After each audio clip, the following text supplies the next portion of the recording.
Glenrothan has been marketed as the love letter to Scotland, and with a cast featuring two of the nation's most accomplished actors, a steady flow of whiskey, and sweeping landscape photography, it is a difficult claim to dispute. Directed by and starring Brian Cox alongside Ellen Cumming, the film tells the story of Donal and Sandy Nairn, estranged brothers and heirs to a legendary distillery.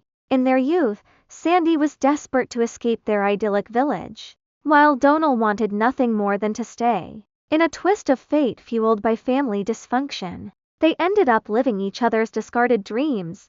Donal fled to America, and Sandy remained to manage the family business as their father's health declined. 40 years later, after his blues bar burns down, Donal finally returns to Scotland with his daughter and granddaughter to visit his ailing brother. If you have seen the trailer, you have effectively seen the movie. It is a syrupy, predictable tale of two cantankerous men learning to bury the hatchet. While it offers light observations on the power of folk music and the weight of legacy, the film functions primarily as a sentimentality hose aimed directly at its target audience. Making his directorial debut, Brian Cox adopts a point-and-shoot philosophy, letting the performances take center stage. While the panning shots of the countryside are sumptuous, the dialogue scenes feel strictly by the numbers, giving the production a stagey, Hallmark Channel quality. This approach allows the lead actors to sell lines that might otherwise cause a theatrical audience to wince, such as Donal sighing in a barn about how he used to fix things,